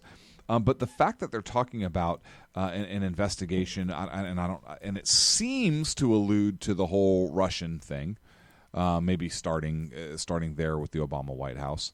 It seems to kind of allude to that, but to be fair, you can't really tell. And so Senator Grassley is kind of talking about how, hey, this is problematic. We need the entire unredacted document so we can get context, because that's a problem. It's all a problem. The other problem the former Obama administration has is you have the Inspector General's report about to come out. I was hoping we had it by tonight's show. The Inspector General's report on the how the DOJ handled the Clinton email investigation. And it is, so the White House, or I guess some folks in the White House, have kind of seen a Cliff's Notes version of it. Okay. And President Trump came out and said, "Lion James Comey," and I'm paraphrasing here, basically has some splaining to do over some things. There's a couple big things that are pending. The people that are looking, that are going to be looking for. Oh, I'm sorry. And the third thing, and I want to get your reaction on all of it. The third thing is the fucking spy in the Russian campaign, or in the Trump campaign. Right, the spy who loved me. Yeah, apparently a spy, an informant. And so was that? There's so much stuff. Was that just about him? And yeah, so is that being run by the White House under Obama? I mean, those are three pretty large things in and of themselves. But you take the three of those things together, and how is the country lost its mind over Richard Nixon and a couple missing minutes of tape? Yes. And granted, a burglary. He was dirty. Yeah, and actual felony and actual crime. Absolutely. The Watergate condos. Correct, which he knew about. Absolutely. Impeach his ass, right? Yep. He resigned. Absolutely. How is nobody losing their mind over the deep state issue here and the ramifications involved in that? Imagine the ramifications that a federal law enforcement agency, or the federal government in general, or a political arm of the White, whatever it is, had the audacity, not of hope, had the audacity to spy, to infiltrate an opposition's campaign, an opposition's party campaign. That is huge. And then to have FBI officials working to undermine the president-elect and the president of the United States, Donald Trump, and the Inspector General's report coming out about the whole handling of the Clinton email thing. How is nobody losing their mind over this? How is the media not doing their job? This is what pisses me off the most. How is it you don't have journalists out there calling this for? What if this was a Republican administration that had done this? Or what if this were Barack Obama who was under attack? This would be atomic. And absolutely atomic. And rightfully so. So why is it not the opposite, the other way around right now? The obvious answer is that both you and I know the answer. Yes, we do. But having known the answer immediately speaks to an even greater problem, which is leftists, Democrats, and what I term the American media maggots have gone so far afield that, like the NFL, can we pull them back? Is it possible to get truth back into media? I don't think we can. I'm not sure. I don't think we can. I'm oh my God, that I have to question whether or not the media is going to lie to me continuously just because they are that far agendized? Yes. And the answer is they are that far agendized. They are. Now, just like when you and I say damning things about the FBI, and there's a lot of space to say damning things about the FBI. Mm-hmm. And then the thing that particularly angers me about the FBI is this now. I used to want to give them... You defended them. Some understanding. I worked for the FBI, so I wanted to give them some understanding. I still talk to some of the agents. But just as I excoriated, say, Berkeley PD for its sergeants not doing the right thing when they were told to stand down, and they were fully cognizant of the fact that 1 block away, citizens that they were paid to protect are getting injured purposely in a political atmosphere, and you didn't have what I called that one good sergeant who looked at that and said, fuck it. Troops, I'm going in. I expect you to back me up. We got paid to do a job. Let's do it. And I excoriated Berkeley PD, the city of Berkeley PD for that, UCD, Berkeley, all the officers, the supervisors, and, of course, the chiefs and the mayor of Berkeley. As well they should be. I took them to task. And then I have to revamp my thoughts about the FBI. Is this. Now I'm hearing FBI agents, depending on where you look, there was an article in Time that came out about agents at the FBI whining about, oh, everyone's picking on us, Trump is picking on us, everybody's put us on Front Street, and nobody likes us anymore, and we feel so put upon. Shut the fuck up. What you should have been doing and what you should be doing now is whistleblowers. If you need to, come out and step up for the United States of America, because it's going down the fucking tube right in front of your face, and you have the ability to stop it. Not one person, 2, 10, 20, 100 of you get together with your SSA. That's a supervisory special agent. That's like a sergeant in a lot of other departments. Get together and say, we're not taking this anymore.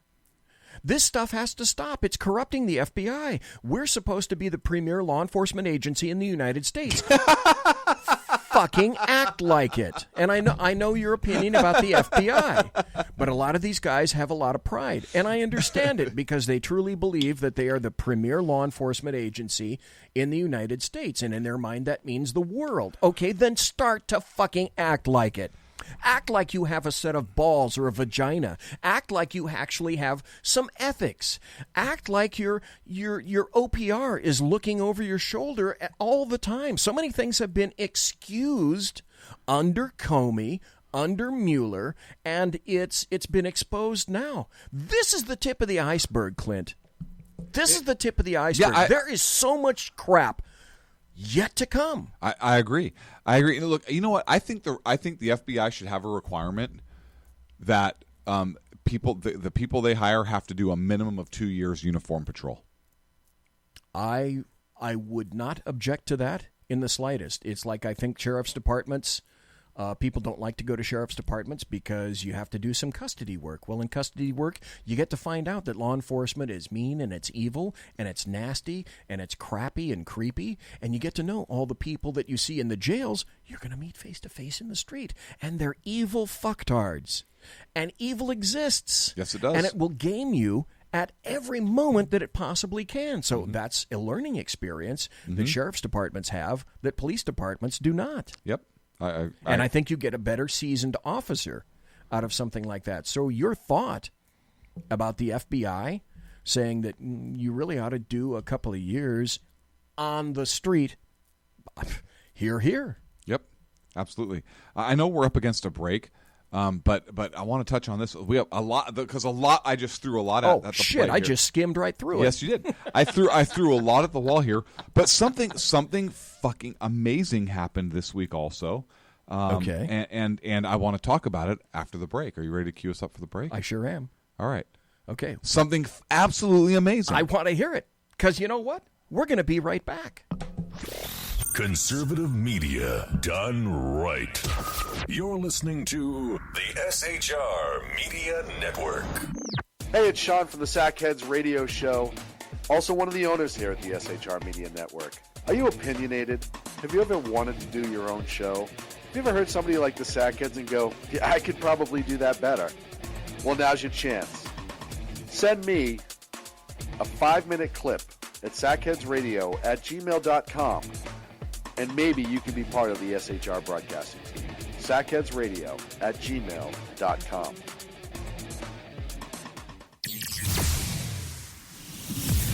Broadcasting behind enemy lines in occupied California, a mere 2 miles from the state capital, the bloviating Zeppelin's Berserk Bobcat Saloon Radio Show can be heard every Tuesday and Thursday night at 8 p.m. Pacific and 11 p.m. Eastern, only on the SHR Media Network. Go to shrmedia.com to listen. You can also watch on the SHR Media Facebook page and the SHR Media YouTube channel. No goldfish were abused in the making of this ad. When dirty politicians, shadow governments, and deceptive Islam blind the world with fake stream media smoke, their only fear is one man with a cane. I'm Dave Milner. Join me through shrmedia.com, highplainstalkradio.com, and the Western Free Radio Network at Spreaker, YouTube, and iTunes for a different perspective weekly on the Unpleasant Blind Guy. And catch me on Jeff Mitchell's EDL Radio on blogtalkradio.com. There's no surrender ever. Because truth is not always pleasant. Hey guys, it's Sackhead Clint. I'm excited to tell you about a brand new show here on the SHR Media Network. I'm teaming up with the one and only all-powerful, the bloviating Zeppelin sitting here to my left, bringing to you a fresh new show here on the network. It's Against Tyranny. And we'll be picking up where the Sackheads left off. Excited to be with you, sir. Sackheads Against Tyranny. We're going to chat. We're going to chat Wednesday nights. SHAT. Sackheads Against Tyranny. Wednesday night, 11 p.m. Oh, it's the same time, right? 11 p.m. Eastern, 8 p.m. Pacific. Same SAC time, same SAC channel. Yeah. shrmedia.com. See what I did there? It's your business diva here, Melanie Collette. I am inviting you to a front row seat as I discuss some of the most intriguing details of wealth and finance with today's movers and shakers in the world of business. Listen in and discover financial truths on a global, domestic, and household scale. Uncover topics that will impact your wallet today and in the future. Money Talk with Melanie airs Monday through Friday, 5 p.m. East, 2 p.m. West, right here on SHR Media and High Plains Pundit Talk Radio. You can't afford to miss it. Human by race, Christian by faith, American by nationality, and conservative by choice. Reverend Ralph J. Chittum Sr. is the right guy on SHR Media from 8:05 to 9 p.m. Monday through Friday. And if on the rare occasion I am ever wrong, I will still always be right.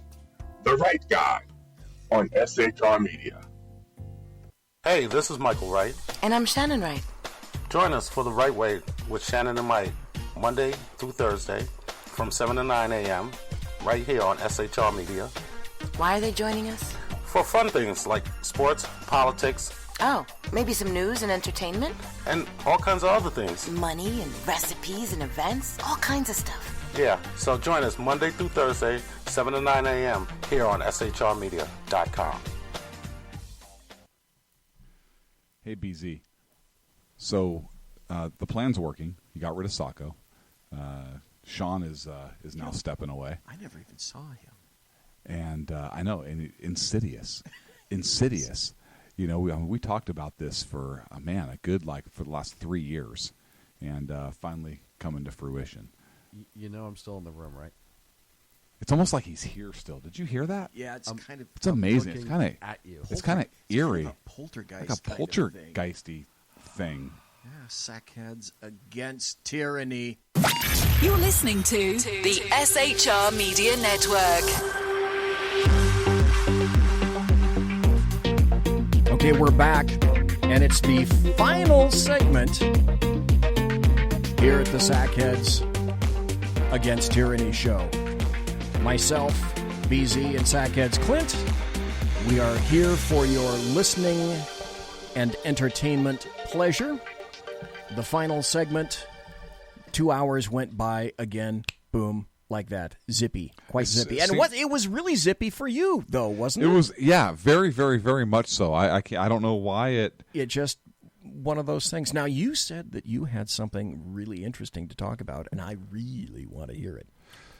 Okay, let's see. What was that? Because what do you think it could be? Nothing really happened this week. What do you think very it could much? be? President Trump did something that that numerous presidents, so from every president from Bill Clinton up to President Trump has said they wanted to do. Congress has passed a law about it, both houses, but no president has had the balls. Up until President Donald J. Trump. I know. To do what he did. I know. And this week. Do it start with J? Yes, it does. Oh, hey. It's good to hear. So let's hear about it, man. In Jerusalem, the official capital of Israel, woohoo! The United States opened up its embassy. That's a huge deal. Massive. That is a huge deal.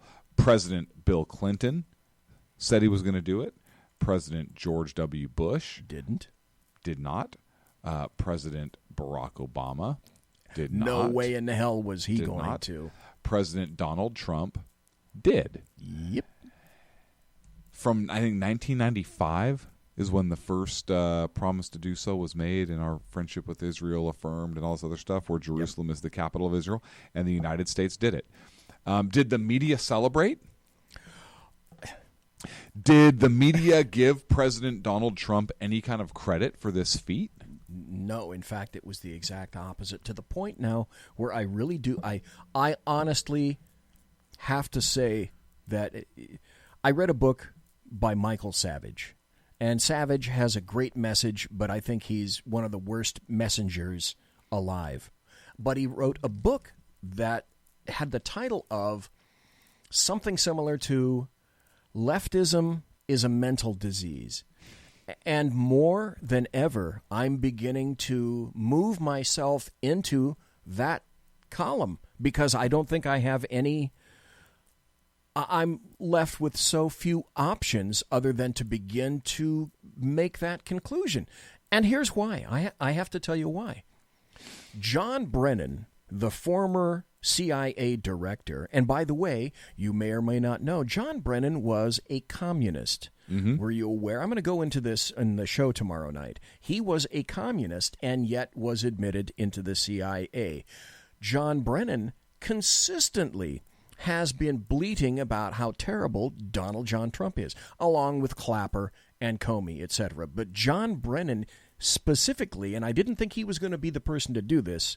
I knew someone on the left was going to say this and do this, but apparently it took John Brennan to do it. What he said was that the 52 bodies of the people killed on Gaza in terms of the protests and the various riots because the embassy opened in Jerusalem, those dead bodies should be laid at the feet of Donald John Trump. That's insane. Of course it is. That's just insane. I don't know any other reason. And the first things that pop into my head when I think of Clapper, Comey, Brennan are, "Methink," a Shakespeare line came into my brain, "Methinks thou doth protest too much, because you, gentlemen, and many others, are soon to be hoisted onto the petard of your own creation, and you fucking know it." Yeah. It's coming. It kills me that to have an accomplishment like that and then just to have it shit on. If Bill Clinton had done this, it'd be fantastic. They'd be applauding him. Oh, if Barack Obama had done this, Nobel Peace Prize for Billy. Yes, same Guaranteed. with Barack Obama. Yep. Maybe even George W. Bush. Perhaps. Maybe. Right? They would have given him some credit, maybe. But Donald Trump? Absolutely not. And another thing Donald Trump did. This illustrates fear. And yes, because another thing fear. He did a second thing this week also. He is in the process of almost closing the deal with China to reduce or eliminate the trade deficit between the U.S. and China. Oh, damn. Now that you said that, a story just came out about the trade imbalance. Let me see if I can conjure that bad boy up. Conjure it. Conjure damn, now I got to remember where I saw it. Like a great magician. Oh, son of a biscuit eater. I see you. I see you conjuring. I'm trying. Oh, I know. I'm not going to be able to find it. But anyway, they were talking about tariffs on China. Yeah. And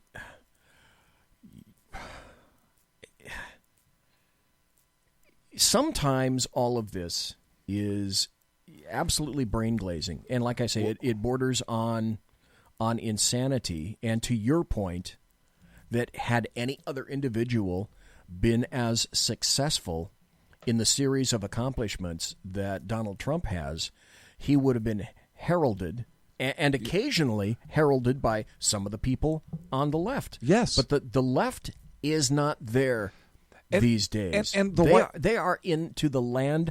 They really are into the land of insanity. No, of course they are. Because look, a United States president came out on Saturday and said, we have a tentative agreement to reduce the trade deficit between China and the United States.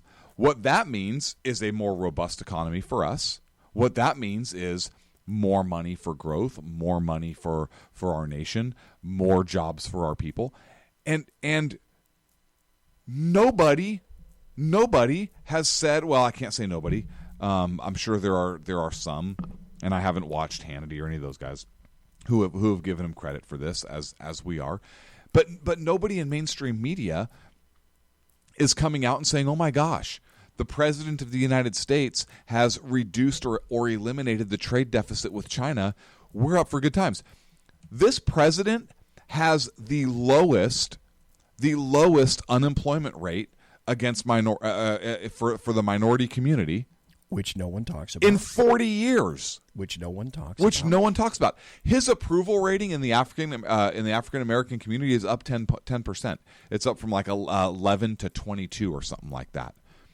See, there are enough jobs right now for every able-bodied American who wants one to have one. Oh. Did you see that report that came out? Are you going to go where I think you're going to go? No, go ahead. You go. Go ahead. Okay. I'm going to try to find this one. I'll tell you what. While I'm looking for this one, because you're talking about jobs, let me also insert this. The WTO began in, I think, 2000 or 2001. And one of the things that at the time ex-President Clinton was saying is that I know it's the CP face.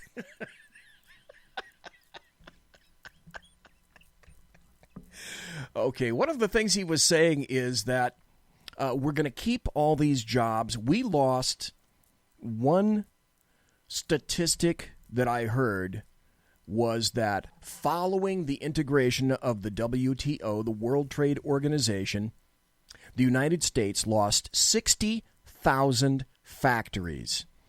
And where we used to be a manufacturing powerhouse, those jobs went away. They went overseas. To China. To mostly China. And to Mexico. And to India, etc., which doesn't even bring into question the thing about the H-1B visas that people are coming in now in business. See, that's the thing with business that is so corrupt, and the thing about the Republicans that is so corrupt. They won't even do the common sense. God, I got on another sidetrack, which is focus. They won't even go for E-Verify, which tells me that they're every bit as corrupt as the Democrats in terms of illegals. You want to stop this from happening? Mandate every business go through E-Verify, and if they don't pass E-Verify, you don't hire them. You could stop that here. You wouldn't even need to build a wall, except for the refugee issue from Central America and South America, because that's a powder keg sitting on our fucking border. Mm-hmm. Anyway, okay, let me see if I can find this, because this was so damn funny. Son of a biscuit eater. I thought it was in the Drudge Do you think report. President Trump is ever going to get the credit he deserves? No. Or is he going to get the credit he deserves 20 years from now? It will have to be that fun. Look right now. Some people are saying 30 years, but some people are saying down the road. Yeah, right down the road. Right. It's like President Bush W. People fucking hated him when he left office, and now maybe it's not so bad.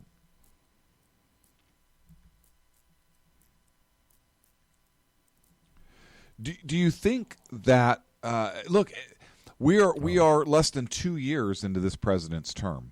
if this president gets 8 years, can you imagine what he can accomplish? Okay, I found the article, but yes, it's astounding, and the rumors are surfacing again. You remember. He's accomplished more in his first year and a half. Neil Gorsuch has already been a benefit to the conservative side. Mm-hmm. He went a Neil Gorsuch way when you thought he was going to go conservative. Okay, that's to be expected. But again, the rumors are flying rampant about D.C., Anthony Kennedy sometime this summer. And it's not really the middle of summer yet, so... Stand by for a fight, especially if the Dems win. Oh my God, the blood. Okay, I found the article. Okay. And you were talking about employment and people can have a job if they want to have a job. Mm-hmm. This is from BBC News. I love the headline. This just came out. But this bespeaks volumes about what has happened not just to males today in our society, but also to millennials in our society. The headline is, New York parents win legal battle to evict son. Yes! 30 years old! 30-year-old son. And so I wish I had the thing up. Tucker Carlson spoke to what he calls his leftist or liberal Sherpa, some chick that spent 5 minutes telling him why that's a bad thing. A New York couple won their legal battle to evict their 30-year-old son from home after he refused to leave. During a hearing at the state's highest court in Syracuse, a judge praised Michael Rotondo's legal research, but ordered him to leave the house anyway. Justice Donald Greenwood told the son his bid to remain in his parents' home another 6 months was outrageous. It is. It is absolutely outrageous. Rotondo represented himself, said it was the eviction notice that was outrageous. I just don't see why they can't, wait a little bit for me to leave the house. Seems to me they've been waiting, 19 years for you to leave the house, I would guess. Yes. Oh, I'm sorry. 9 years for you to leave the house, because at 21, you should be on your feet. And it's certainly not for lack of availability for jobs. No. Would it be? No, absolutely not. What I want to know is, why didn't the dad grab that little bastard by the back of his fucking hair and drag his ass out of the house? Oh, yeah. My dad would have done that to me. Oh, hell yeah. But again, okay. My dad wouldn't let me live in the house till I was 30 years old. No. Hell no. Not just, that's yeah, if I wasn't in school or my ass was out. Period. Once I'm done, I'm done. Further, why would anyone with even a shred of responsibility, why would you want to stay in mommy and daddy's house? You just said it. He does not have a shred of responsibility. And I read an article about that guy, too, who said that he applied as a poor person for court for some custody battle or whatever. And when his mom and dad wanted to give him money, he refused it because he would lose his status as a poor person. Yes. So this is another pussified piece of shit, male shit, who's been kicked in the balls so many times that, as far as he's concerned, he probably thinks he has a vagina. The corollary to that is the parents are almost equally responsible because they took a little lizard. A friend of mine that have known for quite some time, want to say this quite frequently, is the parents took a little lizard and petted it and groomed it and fed it, and then they were shocked, damn you, when it turned into a fucking dragon. They created that bum. And it took them for him to reach the age of 30 before even they had enough of him. If that's not tolerance, I don't know what is. But his parents are enablers. They brought him there. They got him there. Make no mistake. They created that fucking dragon to the point where they had gotten so probably up against the wall, because he's certainly not going to leave on his own accord. Yeah. Okay, I guess we got to take him to court. And then he's shocked when the judge rules against him. Does the guy never leave the house? Change the fucking locks. This is a guy that probably does live in the basement. This is the guy that probably does wear his jammies. This is the guy whose jammies probably have little feeties and the flap in the back. But he says he goes and gets his own food. He obviously leaves the house. Change the fucking locks. When he comes back in, tell him, no, you don't. Your shit is on the front lawn. It's not here. But I rented you an apartment. I paid first and last month. I moved your shit in. Here is your key. Go get your shit.